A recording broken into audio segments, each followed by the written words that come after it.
If you dare touch her one more time, I swear I will pull your whole empire down. You think anyone will believe a janitor like you?"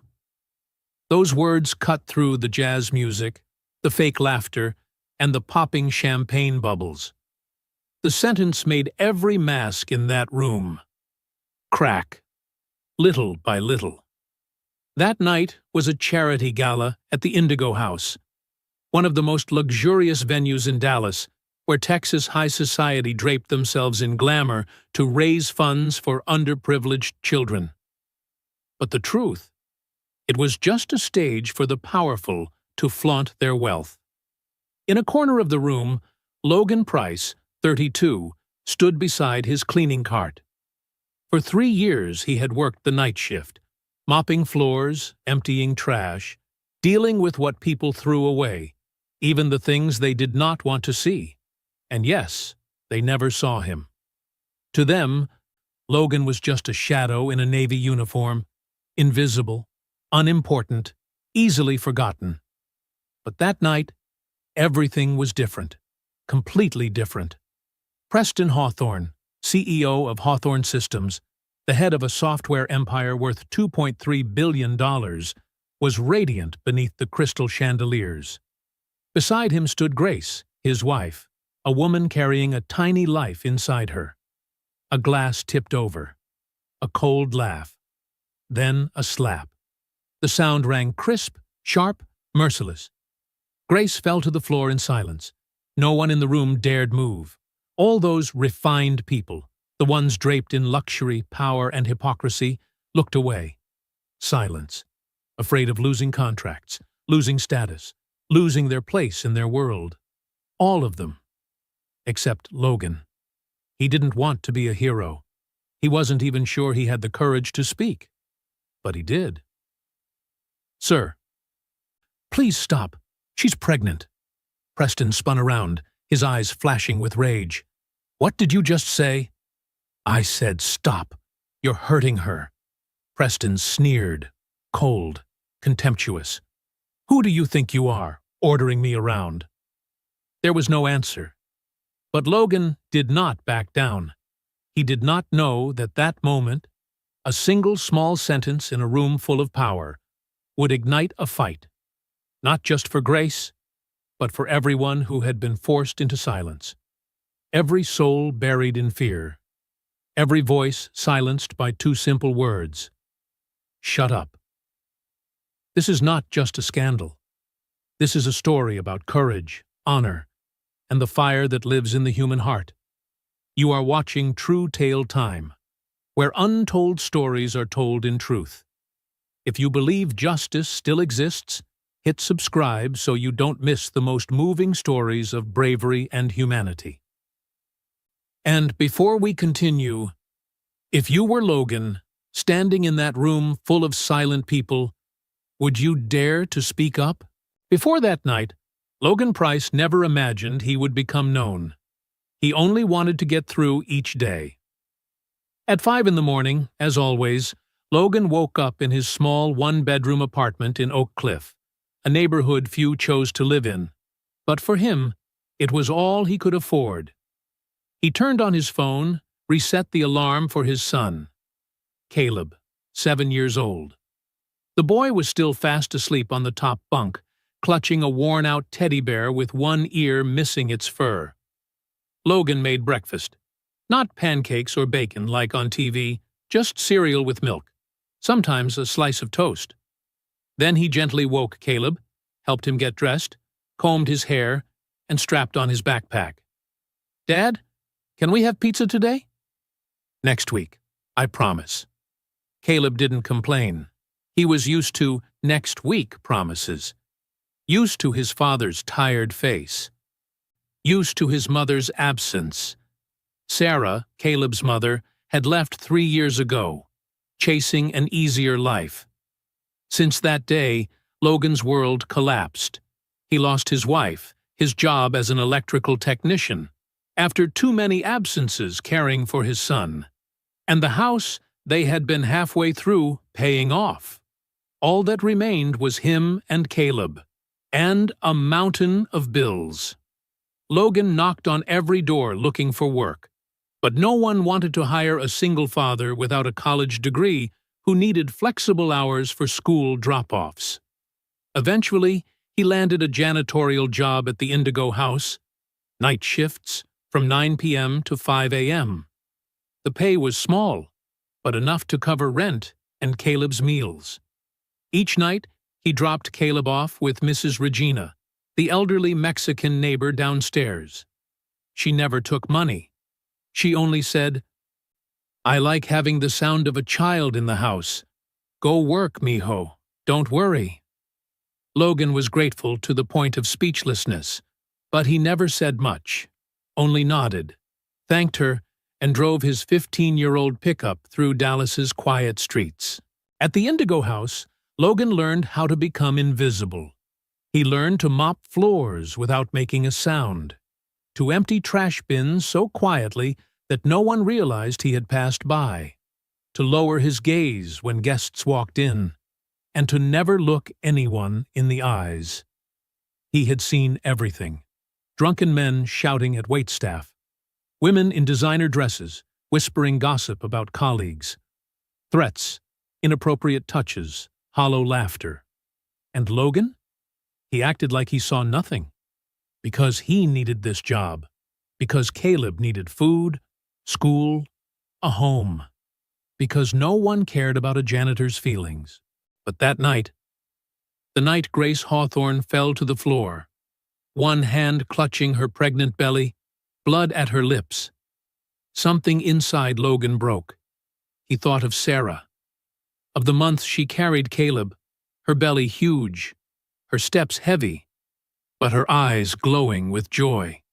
He remembered how he used to help her up the stairs, how he'd rest his hand on her stomach each night, whispering small promises.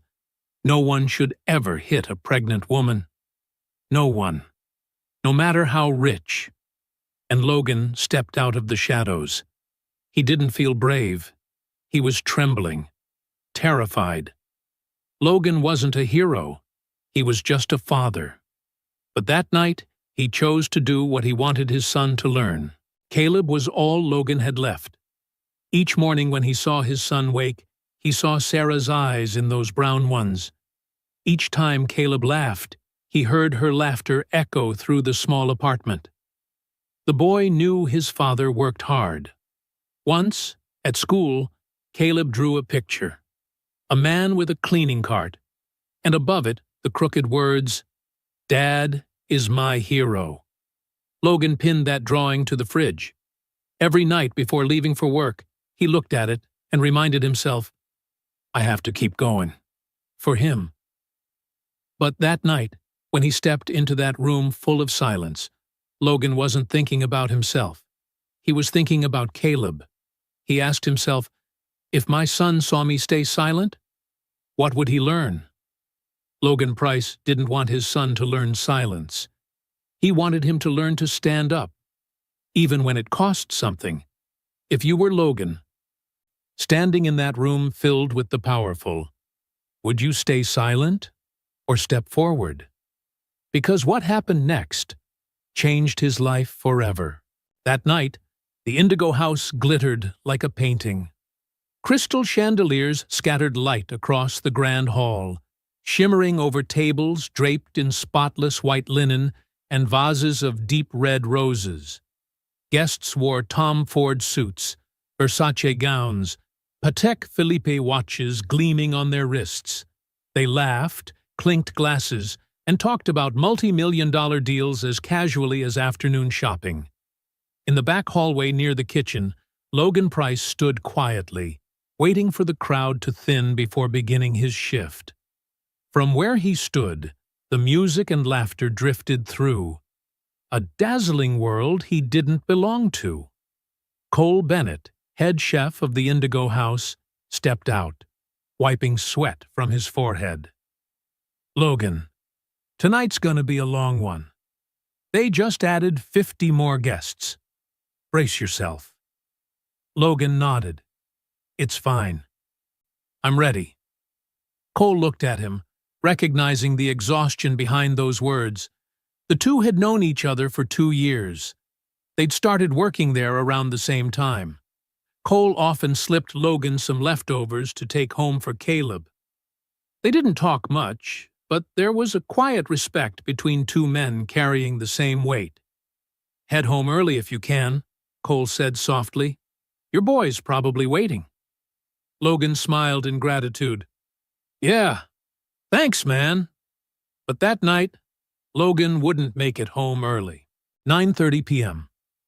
The party was at its peak. Preston Hawthorne, 6'1", slicked back hair, Tom Ford suit, stood at the center of the ballroom. He was the star of the night, keynote speaker, top donor, the pride of Dallas. His company, Hawthorne Systems, had just secured an $800 million contract with the state of Texas. The Dallas Morning News called him the next-generation tech genius. Forbes listed him among 40 under 40. Beside Preston stood Grace, 28, 6 months pregnant. She wore a pale turquoise silk gown that gracefully concealed her belly. Her golden hair shimmered. Her smile was gentle. But if you looked closely, her blue eyes didn't smile with her. Before she became Grace Hawthorne, she was Grace Montgomery, daughter of an old Charleston aristocratic family. She'd met Preston at a tech conference in 2021. He was charming, brilliant, ambitious. They married after just 8 months of dating. But after the wedding, everything changed. Preston grew harsh, controlling. He decided what she wore, who she met, what she said. Each time she resisted, he shouted. Then came the slaps, the shoves, the bruises she covered with thick layers of foundation. Now, carrying their first child, Grace had hoped things would be different. That fatherhood might soften him, but it hadn't. 9:47 p.m. A small accident. Champagne spilled on Preston's suit. Someone brushed past Grace, but Preston didn't care. He spun around, face red with fury. "What did you just do?" I'm sorry. Someone bumped into me." "You embarrassed me in front of the board." His voice was cold, colder than shouting, more dangerous. "This suit costs $20,000. That bottle, $2,000. Do you even understand what you've done?" Grace trembled. She looked around, hoping someone might intervene, but everyone turned away. The music played on. The laughter remained fake. Every gaze avoided hers. Preston gripped her wrist. "Kneel! You're hurting me." I said, "Kneel!" Then he shoved her. The push was so strong Grace stumbled backward and fell onto the marble floor. The sound of her fall echoed through the room. The music continued, but no one moved. No one. From the far corner, Logan looked up. He saw Grace, pale, clutching her belly, blood at her lips.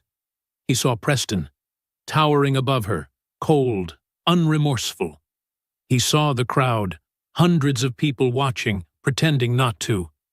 Logan's mind spun. He thought of Sarah, of Caleb, of the crooked drawing on the fridge. "Dad is my hero." He dropped the mop and stepped into the center of the ballroom. "Sir, please stop." His voice trembled, but it was clear. "She's pregnant. Please, don't do this." Preston turned, eyes like twin bullets. "Who the hell are you?" I work here, sir, but she's hurt. Please, let me call a doctor." Preston stepped closer, close enough for Logan to smell the expensive cologne. "You think you're doing something right now?" "I just want to help her, sir." "Do you know who I am?" "Yes, sir, but what?" Logan swallowed hard. "But that doesn't give you the right to hit her." The room seemed to stop breathing. Preston laughed. A cruel, chilling laugh. "You think anyone's gonna believe a janitor like you? What do you even do here? Serve drinks? No, you take out trash." Preston was wrong. Logan didn't take out trash, but he didn't respond. Because he knew, in that man's eyes, he was nothing. "Maybe no one will believe me, sir," Logan said slowly, "but I still can't just stand here." That's when Preston swung. A slap, sharp, loud, echoing through the hall. Logan staggered but didn't fall. He straightened, a hand to his burning cheek, eyes steady on Preston. No tears, no hatred, only resolve. Preston tilted his head, hissing through his teeth. "You're fired, right now, and I'll make sure you never work in Dallas again." Logan nodded slowly.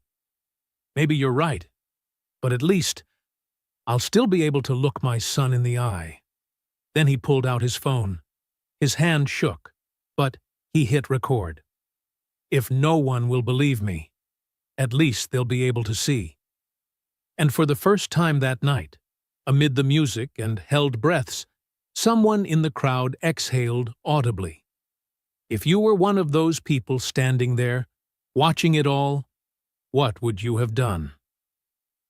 Because just a few hours later, when Dallas woke up, no one could have imagined that very video would bring down the entire Hawthorne empire.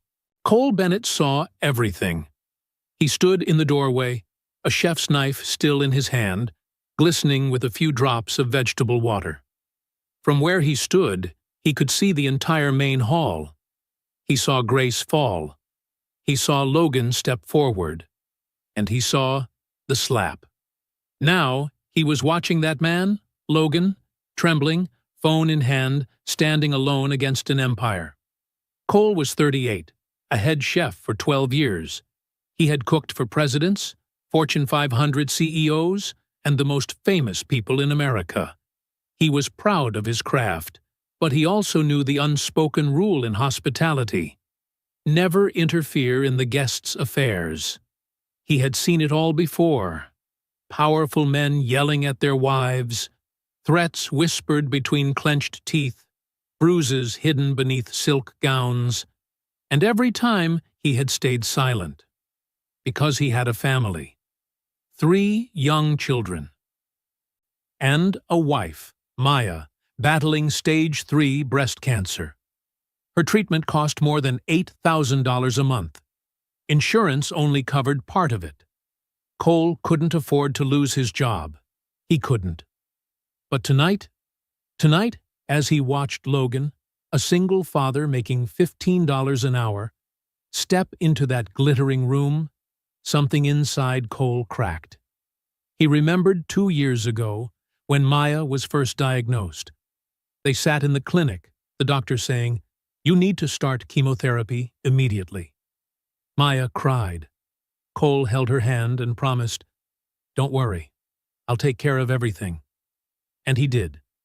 He worked 16 hours a day, picked up weekend shifts, catered private dinners, weddings, corporate galas, just so Maya could keep fighting. But in all that time, had he ever stood up for what was right? Had he ever said no when it mattered? Never. He always chose safety, silence, survival. And Logan? Logan had nothing left to lose. And that made him braver than anyone else in that room. Cole looked at the other kitchen staff huddled in fear, then at the guests, all looking away, then at the knife in his hand, a tool meant to create beauty.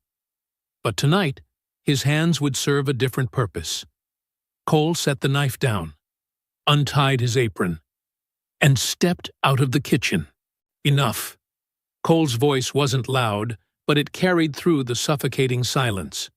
Preston turned, brows furrowed. "Who are you?" "I'm the head chef here, and I think you should stop, Mr. Hawthorne." "Stop what?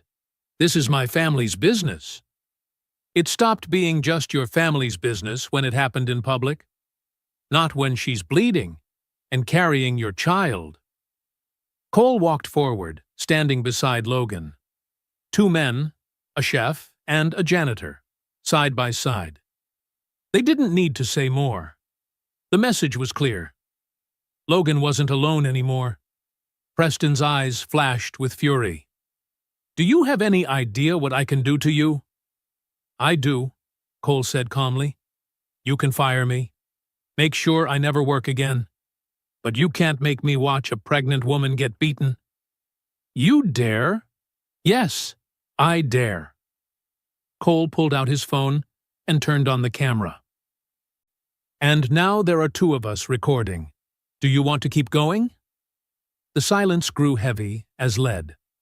Preston's eyes darted around the room. A few guests began pulling out their phones. The event manager whispered frantically into a headset. Security hesitated, unsure whose orders to follow. For the first time in his life, Preston Hawthorne was losing control.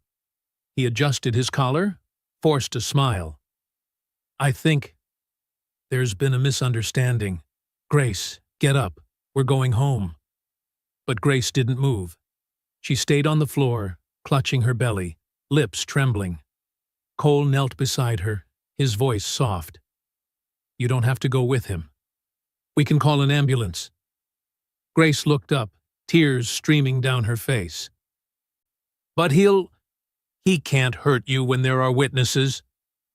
It was the first time in 3 years anyone had said to her, "You don't have to be afraid." She nodded. Cole turned to the security staff. "Call 911. Now." Preston stepped forward, voice rising in fury. "All of you, you're fired. I'll make sure no company in Texas hires you again." Logan spoke, his tone eerily calm. "You can take our jobs, sir, but you can't take our conscience."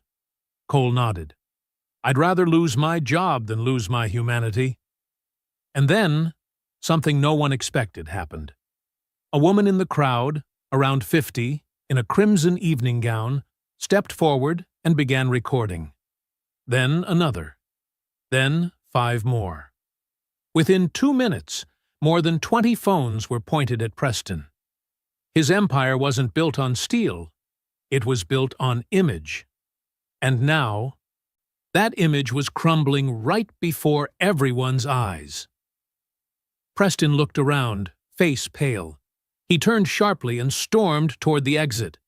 But before leaving, he pointed straight at Logan and Cole. "You'll regret this," Cole replied coolly. "Maybe, but not tonight." Paramedics helped Grace onto a stretcher. She was still trembling, still afraid. But before the ambulance doors closed, she looked back at Logan and Cole. "Thank you." 2 simple words, heavy enough to last a lifetime. Logan only nodded. He didn't need to say anything. He knew. This was just the beginning. As the ambulance pulled away, Cole placed a hand on Logan's shoulder. "Go home. Your son's waiting." "What about you?" "I have to clean the kitchen. But I think this is our last shift." The 2 men stood in silence. No more words needed. They both knew what was coming. But neither regretted a thing. At 4:30 a.m., Logan returned home. He opened the door quietly, careful not to make noise. Mrs. Regina was dozing on the couch, Caleb curled up asleep on her lap, clutching his old teddy bear. Logan gently lifted his son, whispering his thanks to Mrs. Regina. She nodded, saying nothing, but her eyes lingered on the bruise on his cheek, full of worry. He laid Caleb on the bed and pulled the blanket over him. In his sleep, the boy murmured, "Daddy, I love you." Logan bent down and kissed his forehead. "I love you too, buddy." He sat beside him, watching him sleep. His cheek still burned, his head still throbbed, but his heart was light. Because for the first time in 3 years, Logan didn't feel invisible anymore. He had stood up. And that was worth more than any job in the world. The next morning, Logan woke up at 8, later than usual. He checked his phone. 47 missed calls, 128 messages. Most were from unknown numbers, a few from former co-workers, and one notification from the Indigo House. You are hereby suspended effective immediately.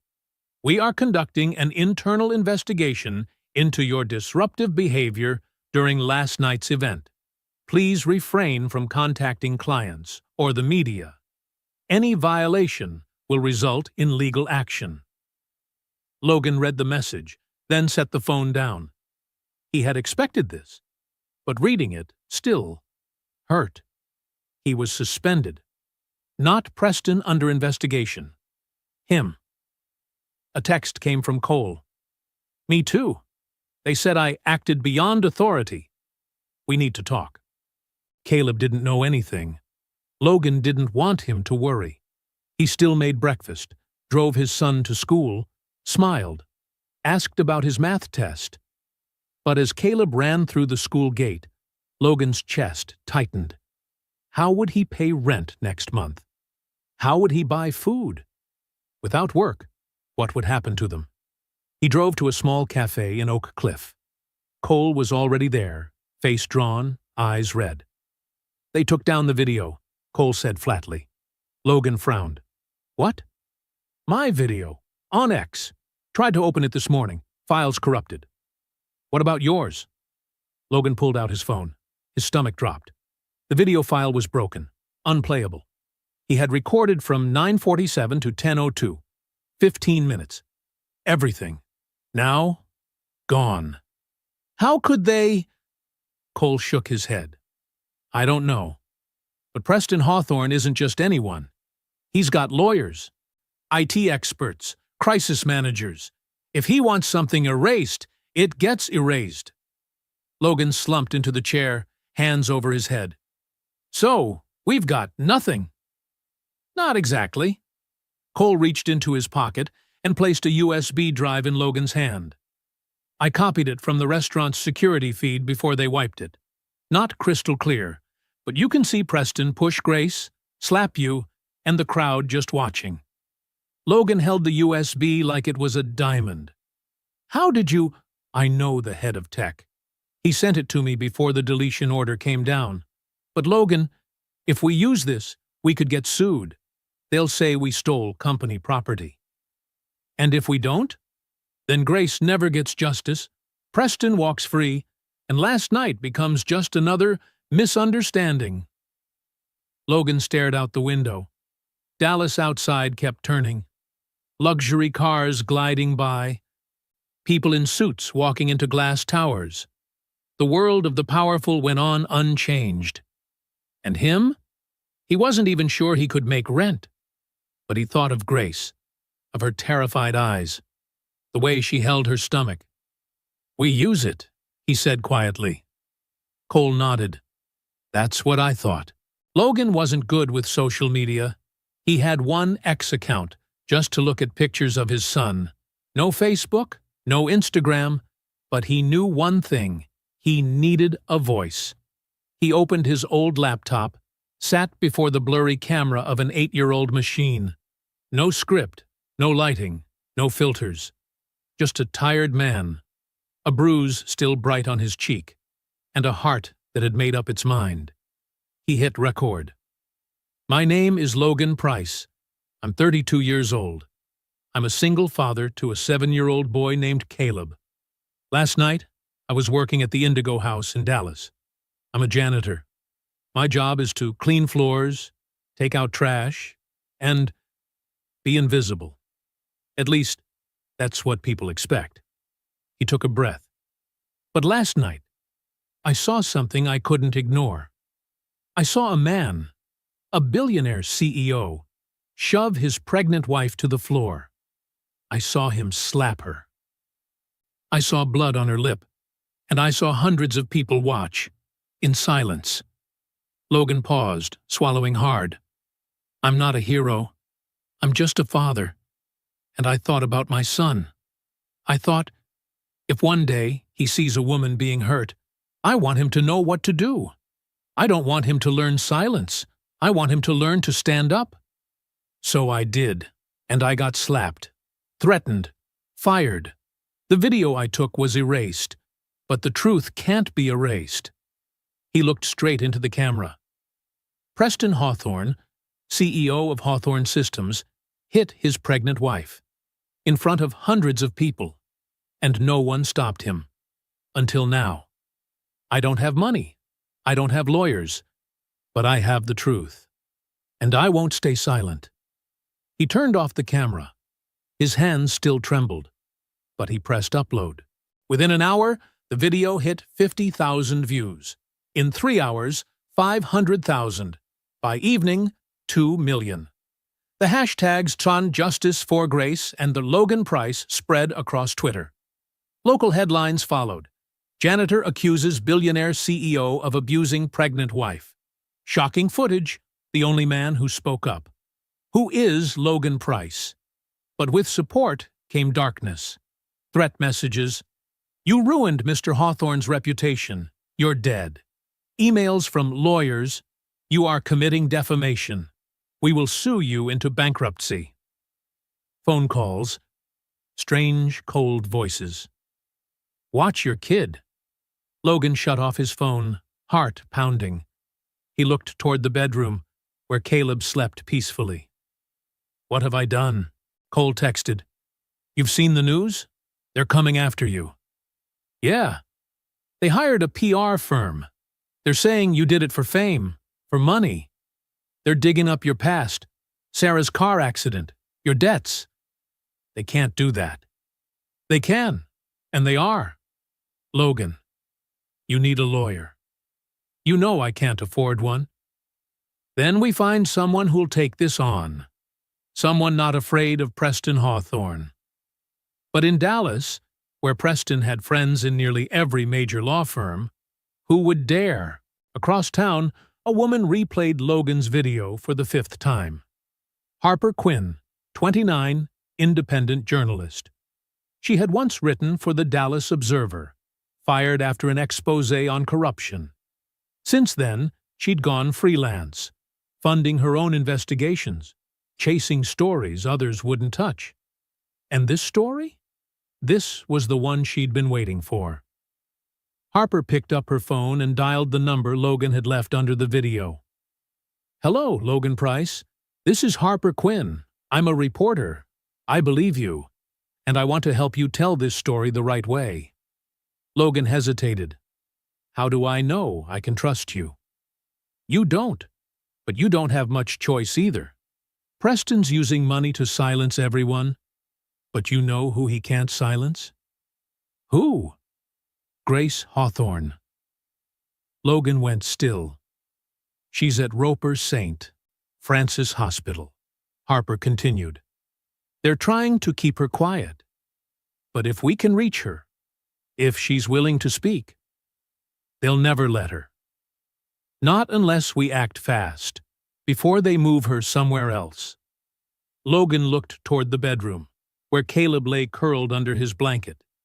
He thought about everything he'd lost, and about Grace, the woman he barely knew, but couldn't abandon. What do we do? Harper smiled on the other end of the line. Meet me tomorrow morning. We're going to see her, together, 2:47 a.m. Logan's phone buzzed. A text from an unknown number. I'm Grace. Harper has contacted me. I want to meet you. Room 427, 6 a.m. Don't tell anyone. Logan jolted upright in bed, heart pounding. He didn't know if it was a trap, but if it really was Grace. He called Harper. She picked up after a few rings. You got the message, didn't you? How did you get her number? I know someone at the hospital, a nurse who used to be a domestic violence victim. She saw your video and wants to help. But Logan, we only have one shot. Preston hired guards to stand right outside Grace's room. They'll transfer her to a private facility at 9 a.m. So, how do we get in? The nurse will help. But we have to go now. Logan called Mrs. Regina and asked her to watch Caleb a few more hours. She didn't ask much, only said, Be careful, son. I'll pray for you. He drove the old pickup across the city. The skyscrapers were still lit. Dallas doesn't sleep. But inside the worn cab, Logan felt like he was driving into a battle he didn't know he could win. Harper was waiting in the hospital parking lot. She wore a hoodie, hair tied up, a small backpack on her shoulder. "Ready?"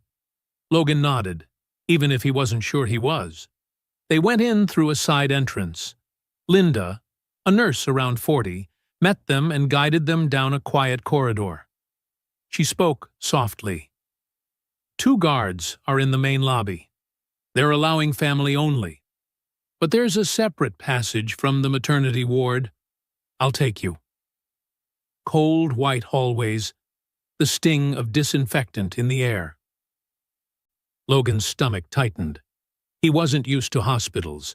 It was also where Sarah had left him 3 years ago. Harper sensed the tension, placed a hand on his shoulder, and whispered, "You okay?" "I have to be." Linda knocked 3 light taps. A weak voice came from inside. "Come in." Logan stepped in. For the first time, he saw Grace in daylight. She was gaunt, blonde hair matted, eyes swollen, the bruise on her cheek still stark. But what clenched Logan's heart most was the way she curled in on herself, like a frightened child. Grace braced herself to sit up, one hand still cradling her belly. "You're Logan Price?" Logan swallowed. "Yes, ma'am. I'm Logan." Grace looked at him, tears streaming. You were the only one who stepped in." "I only did what needed to be done, ma'am." "No." She shook her head, voice trembling. "You did what no one else dared to do. For 3 years, no one dared." She cried, not in sobs, but in a steady flow, like 3 years of restraint finally bursting. Harper handed Grace a tissue. "Grace, I'm Harper Quinn, a reporter. Logan and I want to help you, but we need you to tell the whole truth." Grace looked down at her hands, tiny scars, old bruises. "If I speak, he'll kill me." "He can't." Logan knelt, meeting Grace's eyes. "Not with the whole world watching. Not when you're no longer alone." Grace looked at the stranger who had risked everything to protect her. For the first time in 3 years, she felt someone was on her side. "Okay, I'll talk." Grace started from the beginning. She met Preston in spring 2021 at a tech conference in Austin. She was a marketing assistant at a small startup. He was the keynote, magnetic, confident, talking about vision as if the future sat in his hands. They chatted after the event. He asked her to dinner. Then another, and another. Preston was perfect. He opened car doors, sent flowers every morning, whispered tender things about tomorrow. 2 months later, he proposed. Grace's family urged her to wait, but she was spellbound. She believed she'd found the man of her dreams. They married in December 2021, a big Charleston wedding, 300 guests, featured in magazines. But on the Maldives honeymoon, Preston changed.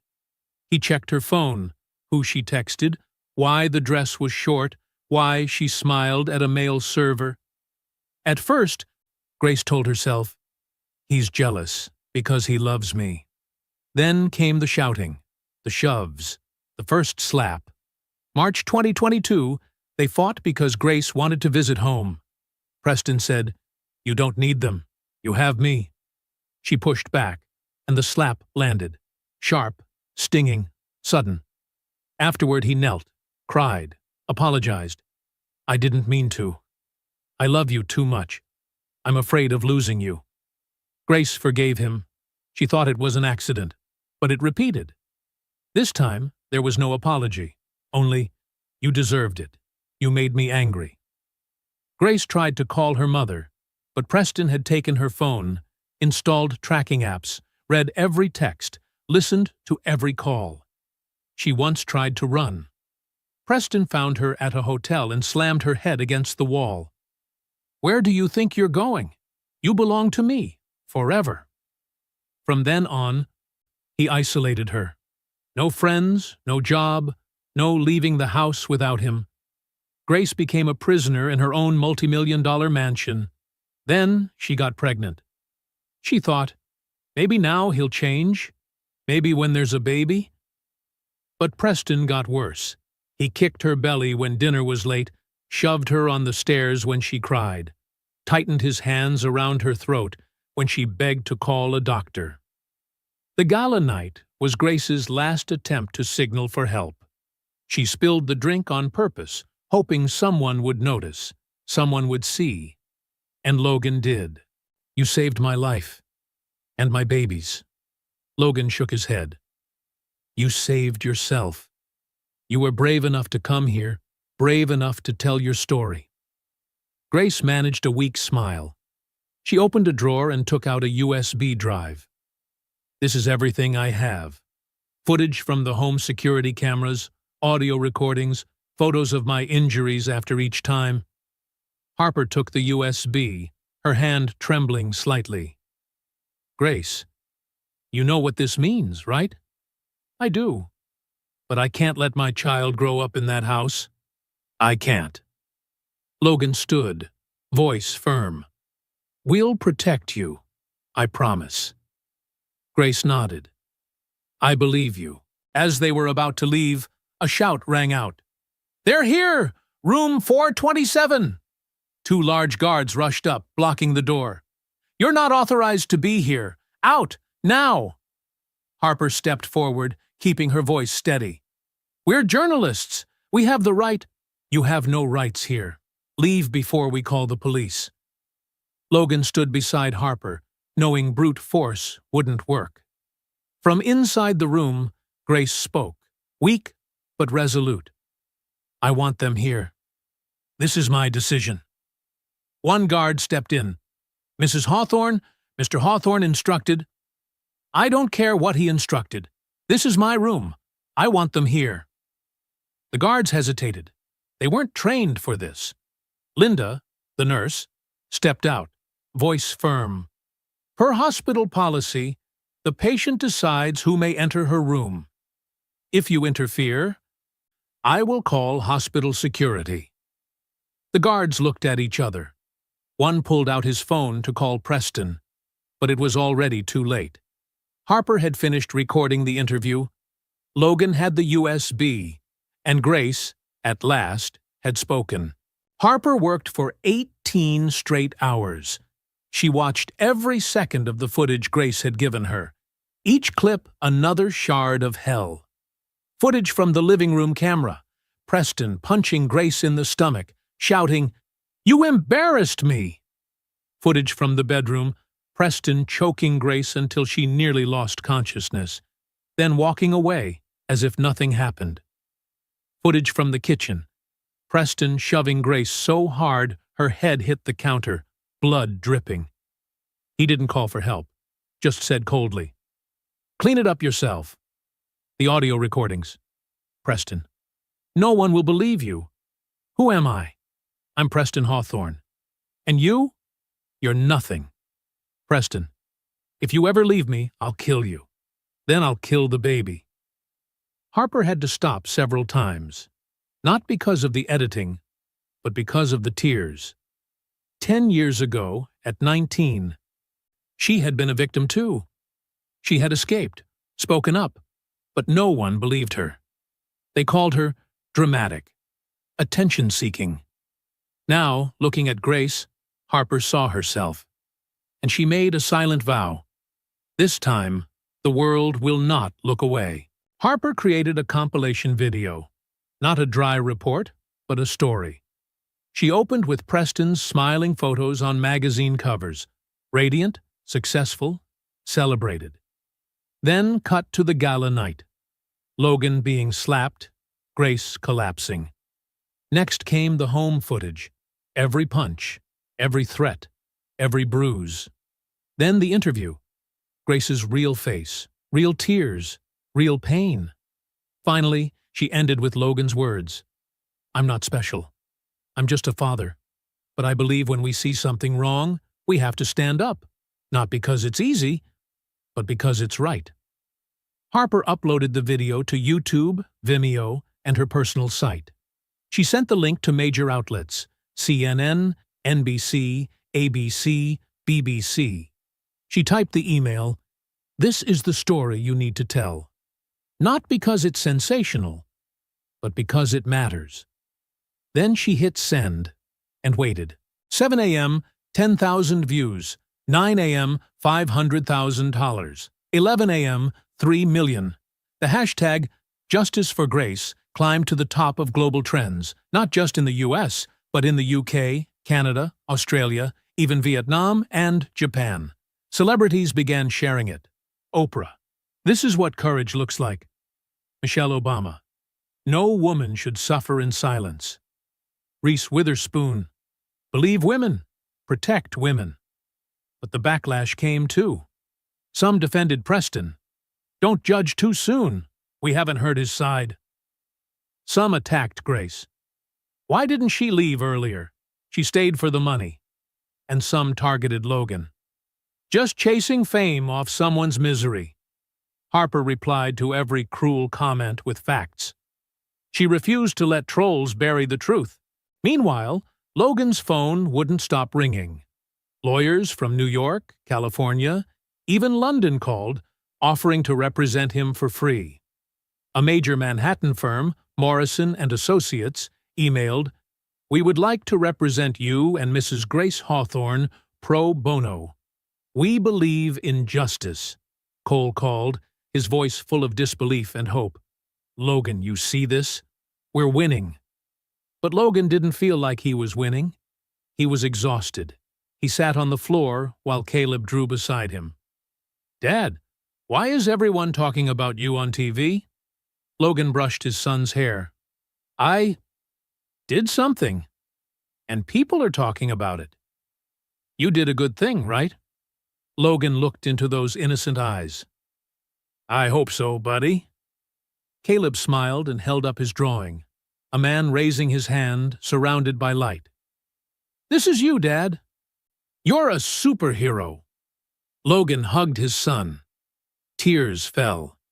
For the first time in days, he allowed himself to cry. Meanwhile, at Hawthorne Systems headquarters, everything was collapsing. The board held an emergency meeting. The stock dropped 23% in one day. Investors pulled out. The Texas state contract was suspended. Employees resigned publicly on LinkedIn. "I can't work for a company led by someone like this." Major clients canceled deals. Partners cut ties. Preston sat in his private 200-square-meter office overlooking Dallas. Once his kingdom, now a hollow shell. The phone rang. His lawyer. "Preston, it's bad. The FBI just opened a domestic violence investigation. Dallas PD wants to question you, and Grace has filed for divorce with a restraining order. Handle it, whatever it costs." "It's not about money anymore, Preston. That video can't be erased. The whole world's watching. You need to prepare to be arrested." Preston slammed the phone down. The glass screen shattered. For the first time in his life, he couldn't buy his way out. 2 days later, Dallas police arrived at Hawthorne Systems with an arrest warrant. "Preston Hawthorne, you are under arrest for assault, domestic violence, and making threats to life. You have the right to remain silent." Outside, reporters swarmed. Camera flashes erupted like gunfire. Preston stepped out in handcuffs, face pale. For the first time, the tech king of Dallas was treated like a criminal, and the entire world was watching it live. 3 months later, the trial began. The Charleston County Courthouse was packed to capacity. Reporters from every major outlet filled the aisles, cameras crowding shoulder to shoulder. Outside, 2 opposing crowds had formed. On one side, signs read, "Believe survivors. Justice for Grace." Across from them, a smaller group, mostly former employees and business partners of Preston, held banners, "Innocent until proven guilty." But the numbers spoke for themselves. Hundreds stood with Grace, only a few dozen with Preston. Logan sat in the witness section, wearing the only suit he owned, second-hand, a little loose at the shoulders. Cole sat beside him. Harper was in the press row, notebook open, pen ready. Up front, Grace sat at the plaintiff's table, beside the Morrison and Associates legal team. She wore a simple navy dress, her hair tied neatly. Her belly was heavy, 8.5 months along. Across from her, Preston sat at the defense table, still in his Armani suit, hair trimmed, his face a mask of cold confidence. Beside him was his powerhouse legal team, one of them famous for getting corporate CEOs acquitted. Judge Eleanor Hartfield, 62, entered, known for her stern fairness. The court is now in session. The case of Grace Montgomery Hawthorne versus Preston Hawthorne. Charges include assault, domestic abuse, and threats to life. Grace's attorney, Rebecca Morrison, 45, stood. Her voice rang steady and strong. Ladies and gentlemen of the jury, today we do not stand for Grace Hawthorne alone. We stand for the millions of women silenced by fear every single day. We will show that Preston Hawthorne, praised as a symbol of success, is, in truth, a man of violence and control.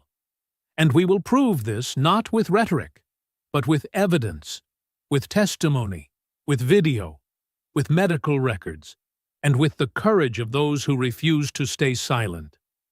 She gestured toward Logan. Every head turned. Logan bowed slightly, hands tightening in his lap. He wasn't used to hundreds of eyes on him. Preston's attorney, Gerald Finch, 58, renowned for never losing a case, rose to respond. Members of the jury, this is indeed a tragedy, but not for the reasons you've been told. The tragedy here is the distortion of truth. Mr. Hawthorne is a model citizen, a philanthropist, a loving husband. Were there arguments? Yes. Like any marriage? But abuse? Never. The videos you will see, manipulated. The statements, unreliable. We will show that Mrs. Hawthorne is exploiting the law to gain financial advantage in her divorce. The courtroom went silent. Grace trembled slightly but held her posture. Her gaze didn't waver. Logan was called to the stand. After taking the oath, he sat down. Ms. Morrison began, Mr. Price, please tell the court what you witnessed on the night of July 15th. Logan took a breath. I was working at the Indigo House. I saw Mr. Hawthorne shove his wife to the floor. She was pregnant, bleeding. I begged him to stop. He slapped me and said no one would believe a janitor. What did you do next? I took out my phone and recorded. Because I knew without proof, no one would believe me. Mr. Finch shot up. That video was deleted. There's no evidence. Ms. Morrison smiled. But we have the security footage. The screen lit up. The entire courtroom held its breath. The footage showed Preston pushing Grace, slapping Logan, shouting threats. Everything was clear as daylight. A woman on the jury wiped her tears. Preston sat frozen, his face drained of color. Now it was Grace's turn. She trembled as she walked to the stand, but once seated, her eyes locked on Preston. Ms. Morrison spoke softly. Grace, please tell us about your marriage. Grace began. Her voice faltered, sometimes breaking. She told them about the first slap, the kick to her stomach, the stares, the death threats. I stayed because I was scared, not for money, for my life. He said if I ever left, he'd kill me. And I believed him. Mr. Finch interrupted, Mrs. Hawthorne, if you were beaten that often, why didn't you call the police? Grace looked at him, eyes red but unwavering. Because I knew no one would believe me. He's Preston Hawthorne, and I was just his wife. Do you have any proof? Grace nodded. Ms. Morrison presented the USB drive. The screen flickered again. Home footage. Every punch, every shove, every curse. A woman on the jury sobbed. A man turned away, unable to watch. Preston closed his eyes. For the first time, the mask of power cracked. After 5 days of testimony, the jury retired to deliberate. 2 hours later, they returned. Judge Hartfield read the verdict. On the charge of assault, guilty. On the charge of domestic abuse, guilty. On the charge of threats to life, guilty. The courtroom erupted. Supporters of Grace cheered, cried, embraced. Grace bowed her head, tears flowing freely. The judge continued. Preston Hawthorne, this court sentences you to 8 years in federal prison with no possibility of early release. You are permanently prohibited from contacting Grace Hawthorne or her child. 80% of the marital assets will be granted to Mrs. Hawthorne. The remaining 20% shall be donated to a fund supporting domestic violence survivors. Preston leapt up, shouting, "This is injustice! I'll appeal!" The judge struck her gavel. You have that right, but today, justice has been served. Court is adjourned. Officers moved in, handcuffing Preston. He turned once to look at Grace, not with fury, but with emptiness. Grace stood, one hand on her belly. Tears fell, but fear was gone. For the first time in 3 years, she was free. Outside the courthouse, surrounded by reporters and cheering crowds, Grace walked toward Logan. She said nothing, only wrapped her arms around him. Thank you for giving me my life back. Logan held her, voice thick with emotion. You deserve that life. Cole stood nearby, smiling. Harper raised her camera, capturing the moment. From a distance, Caleb ran up, hugging his father's leg. Dad, did we win? Logan knelt, holding him close. No, son. We won. 1 year can change everything. Logan Price stood before a small brick building in East Dallas, once an abandoned community center. Now, above its front doors, golden letters gleamed in the morning sun. The Lights Foundation. Sunlight poured through windows that had once been boarded up. Inside were neat rows of chairs, a small stage, and the smiling faces of volunteers. Today was the grand opening. After the trial, Grace received 80% of the assets, about $1.4 billion. She could have disappeared, lived quietly, and never looked back. But she didn't. She came to Logan and said, "We need to build something that matters. So no woman has to live through what I did." Cole joined, Harper joined, and slowly a team was born. They founded the Lights Foundation, a nonprofit for domestic violence survivors. Not just a shelter, but a new beginning. Free legal aid, psychological counseling, job training programs, safe temporary housing, childcare services, and most importantly, a place where survivors could reclaim their voices. At the opening, over 300 people gathered. Activists, survivors, reporters, and local officials. On stage, Grace held 3-month-old Emma Grace Price Hawthorne, her blue eyes wide and curious as she gazed at the crowd. Grace took the microphone, her voice trembling yet strong. A year ago, I didn't think I'd still be alive. I thought it was the end, but a man, a stranger, stood up for me. Not because he had something to gain, but because it was right. She looked down toward the front row, where Logan sat, smiling softly. Logan Price taught me that courage isn't the absence of fear. Courage is doing what's right, even when you're afraid. Today, we open this center to honor that courage, so every woman and every child will know you are not alone. Applause thundered through the hall. Logan stood, lifting 8-year-old Caleb onto his shoulders. The boy waved toward Grace and baby Emma. Nearby, Harper raised her camera, capturing every moment. Cole, now the foundation's director, stepped up to the podium. "We didn't just build a building," he said. "We built a community. A place where light will always triumph over darkness." Among the crowd, a young woman, maybe 22, approached Logan. Her voice shook, but her eyes were fierce. "Are you Logan Price?" "Yes, that's me. What is it?" I saw your video, the one where you spoke about standing up. I was in an abusive relationship too. My boyfriend. But after watching that video, I called the police. I left him. And today, I'm free." She broke into tears. Logan said nothing. He simply hugged her. Sometimes, silence is the most powerful answer. A middle-aged man, around 50, walked up to Cole. "You're Chef Cole Bennett, right?" "Yes, sir. I'm a business owner from Houston. I watched the trial, and the way you stood up inspired me. My company wants to sponsor your foundation. $500,000 a year." Cole blinked, stunned. You mean that?" "Absolutely.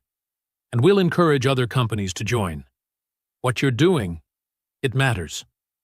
Cole shook his hand, tears welling.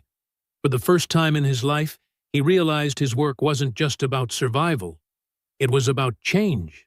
At the corner of the stage, Harper interviewed a group of women, all survivors. One spoke, voice trembling yet radiant. "I used to think no one cared, but seeing Logan, Grace, everyone here, I know now that I matter. My life means something." Harper kept filming. Every word, every tear. She knew this wasn't just a story. It was a legacy. That night, when everyone had gone home, Logan sat on the steps outside the center. Caleb sat beside him, clutching his old stuffed bear. "Dad, I'm proud of you." Logan smiled, pulling him close. "I'm proud of you too, Caleb. You're the reason I did all this." "Do you think Mom can see us?" Logan looked up at the Dallas sky, stars flickering above. "I think she's watching. And she's smiling." Caleb rested his head on his father's shoulder. "I love you, Dad." "I love you too, son." They sat there together, under the soft hum of the city, where light and sound blended into one quiet peace. 1 year ago, I was just a single father working night shifts, mopping floors. I was invisible. I didn't matter. But on one fateful night, I chose to see. I chose to speak up. I chose to stand. And that changed everything. Not just for me, but for Grace, for baby Emma, for the thousands of women who now have a safe place to go, and for my son, the little boy who learned that courage doesn't mean being fearless. It means acting despite the fear. This story isn't about me. It isn't even about Preston Hawthorne. It's about all of us, everyone watching this video right now. It's about those moments when you see something wrong and hesitate to speak, about the times you're afraid, of losing your job, of retaliation, of being alone, about when you think, "I'm just one person. What difference can I make?" But here's the truth. One person can change everything. One person can spark a flame, and that flame can light up the world. If this story touched you, don't just watch and move on. Take action. Support your local shelters. Believe survivors. And stand up when you see injustice. And most of all, never doubt that your voice matters. Because it does. You do. I'm Logan Price, and this is True Tale Time, where the smallest voices can become the strongest. If you're still here, you're already part of the change. Don't just scroll past. Be the witness. Be the light. Be the flame. The Lights Foundation has supported more than 12,000 women in its first year. Preston Hawthorne is serving an 8-year prison sentence. Grace Hawthorne now serves as chairwoman of the Lights Foundation and speaks globally on women's rights. Logan Price is the foundation's executive director, still living in Dallas with his son, Caleb. Cole Bennett, now executive chef, continues to fight cancer alongside his wife Maya, who is now in remission. Harper Quinn won the Pulitzer Prize for her investigative series on domestic abuse. If you or someone you know is experiencing domestic violence, call the National Domestic Violence Hotline, 1-800-799-7233. You are not alone. If this story made your heart ache, even just a little, leave a comment and tell me where you're watching from. Click like to help others see this message. And subscribe for more true stories, where justice, kindness, and courage still exist in this world. I'll see you in the next story, where one small act can change an entire life.